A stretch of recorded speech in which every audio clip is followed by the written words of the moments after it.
ফিরে দেখা শঙ্করপুরের গল্পটা শুরু হলো আজ বসন্তের এক সকালে। দাদা বৌদির এই চায়ের দোকানে সুন্দর মাটির ভাঁড়ে এক কাপ চা খেয়ে বেরিয়ে পড়লাম শঙ্করপুর পরিদর্শনে। এই দোকানটা আমার হোটেলের ঠিক উল্টো দিকে। দীঘা, পুরী এই সমস্ত জায়গা তো দেখে দেখে এবং ভিড়ের চাপে যারা একঘেয়ে হয়ে পড়েছেন তাদের জন্য এই সামান্য অফবিট দীঘা থেকে খুবই কাছে, মাত্র 7-8 কিলোমিটার দূরত্ব শঙ্করপুর।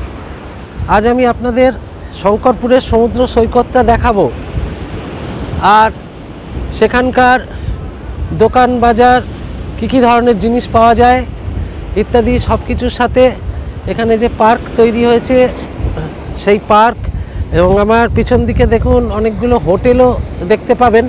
যদিও দীঘার তুলনায় এর সংখ্যা কম, তবুও মোটামুটি আছে কিছু হোটেল।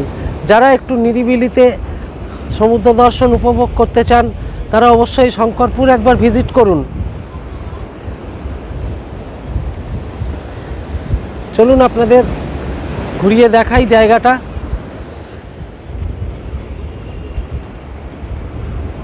এই সব জায়গাগুলো ইয়াসের ঝড়ের সময় ক্ষতিগ্রস্ত হয়েছে প্রচুরভাবে, তবে অনেকটাই রিকভার করে নেওয়া হয়েছে এবং কাজও চলছে পুরো দমে, যাতে এর সৌন্দর্য আবার ফিরিয়ে আনা যায়।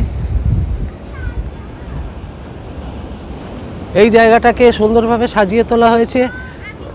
এখানে সব রকম ব্যবস্থা রয়েছে এবং বাচ্চাদের মনোরঞ্জনের জন্য দেখুন এখানে তিমি মাছ ইত্যাদি বেশ কিছু সামুদ্রিক জিনিসপত্র তৈরি করে রাখা হয়েছে, এবং বসবার জন্য এই চালাগুলো করা হয়েছে। এগুলোতে আবার গাছের গুড়ি স্টাইলে বসার সিটিং রয়েছে।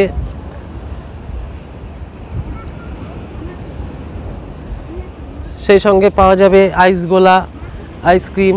চলুন আর কি পাওয়া যায় দেখি সামনে। সুন্দর রং করা বসবার বেঞ্চগুলো তৈরি করা আছে, সেই সঙ্গে লাইটের ব্যবস্থাও যথেষ্ট। আর ওই ডান দিকে রয়েছে পার্কিং এরিয়া। যারা শুধুমাত্র ঘুরে দেখে চলে যেতে চান তাদের জন্য কোনো অসুবিধা নেই। তারা একটা দীর্ঘ সময় বা যতটা সময় তারা কাটাতে চান সেই সময় কাটিয়ে আবার দীঘা বা যেখানে আছেন মন্দারমণি সেখানে ফিরে যেতে পারেন। কিন্তু শঙ্করপুরটা অবশ্যই ঘুরে দেখতে সবাইকে অনুরোধ করব।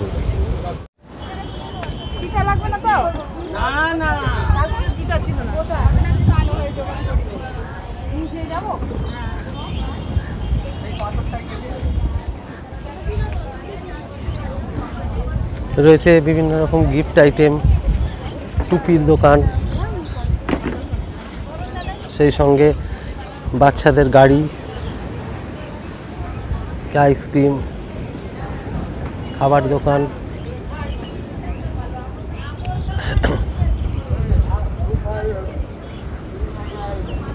এটা একটা watch tower.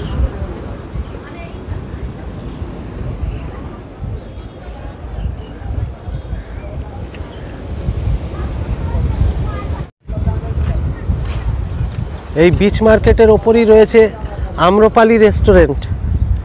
Indian, Chinese, fast food ইত্যাদি সব কিছুই এখানে অ্যাভেলেবেল আছে। সুন্দর পরিবেশে বসে সমুদ্র দেখতে দেখতে এখানে খাওয়া দাওয়া করা যেতে পারে।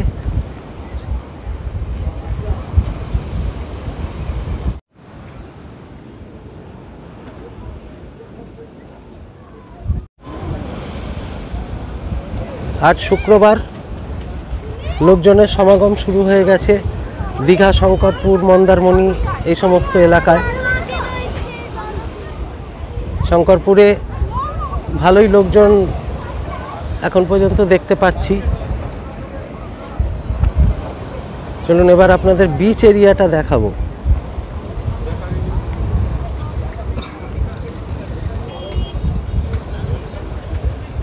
এই জায়গাটা পর্যন্ত পাড় বাঁধানো আছে এবং তারপরে আর এদিকে পাড় বাঁধানো নেই। এইবার এখান থেকে দেখা যাচ্ছে এই বিচের অংশটা।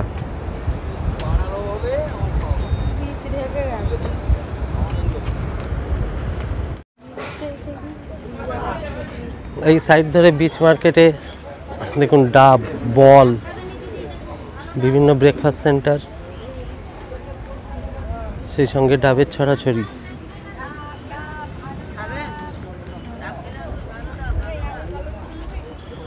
ভাই ভাই ঠাকুর হোটেল অ্যান্ড রেস্টুরেন্ট, এখানেও সেই একই রকম ব্যবস্থা রয়েছে। সব জায়গায় জিনিসপত্র এনে দিলে রান্না করে দেওয়ার ব্যবস্থাও রয়েছে।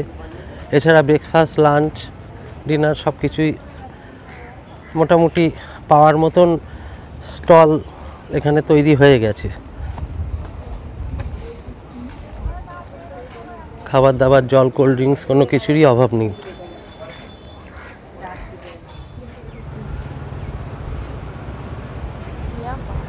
এই জায়গাটায় পুরনো দীঘার একটা ফিলিং রয়ে গেছে। এই ঝাউ গাছ, এই সঙ্গে বিচ, এখানেও প্রচুর বোল্ডার ফেলা হয়েছে। এই জায়গাটাকে সম্ভবত আরও লম্বা করে বাঁধিয়ে দেওয়া হবে দীঘা পর্যন্ত, হয়তো সেইভাবেই পরিকল্পনা নেওয়া হচ্ছে। চলুন আপনাদের দেখাই ভালো করে।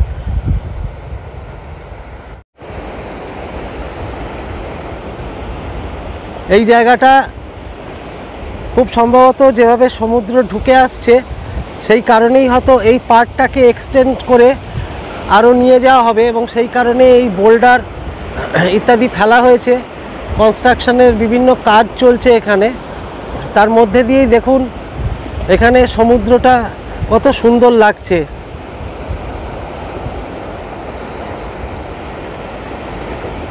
দীঘার প্রচণ্ড ভিড়ভাট্টা থেকে যারা একটুখানি অফবিট নির্জনতা পছন্দ করবেন তাদের জন্য অবশ্যই শঙ্করপুর রেকমেন্ডেড রইল।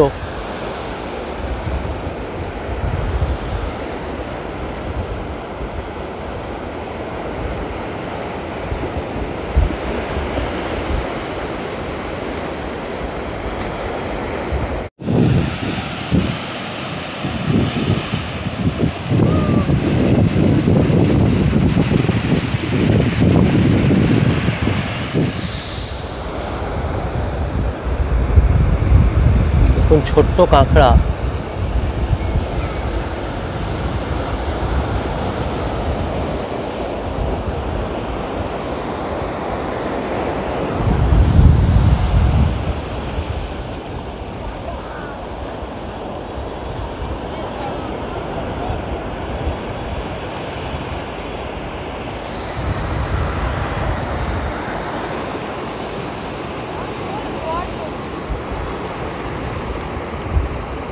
এখন জোয়ারের তেজ বেশ বেশি,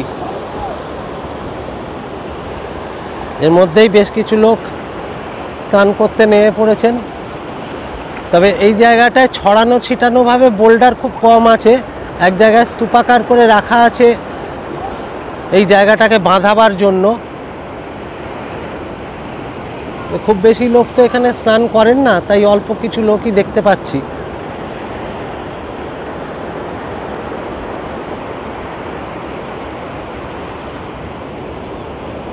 কি শঙ্করপুর বেড়াতে এসছেন? কেমন লাগছে?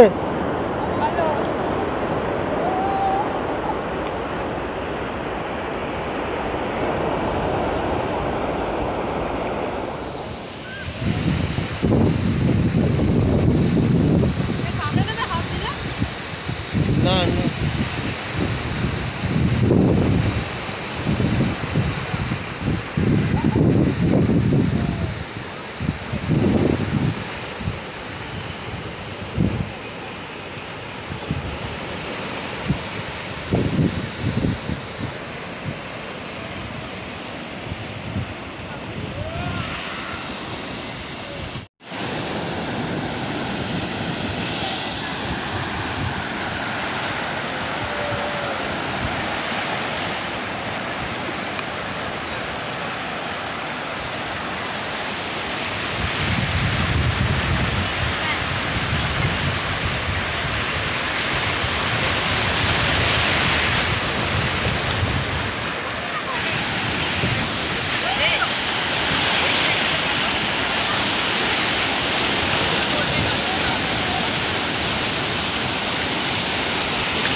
সমুদ্র স্নান করতে করতে গলা শুকিয়ে গেছে, তাই এবার পাড়ে উঠে এসে বসলাম এক ডাবের দোকানে, এবং সেখানে ডাবের জল কি অমৃত।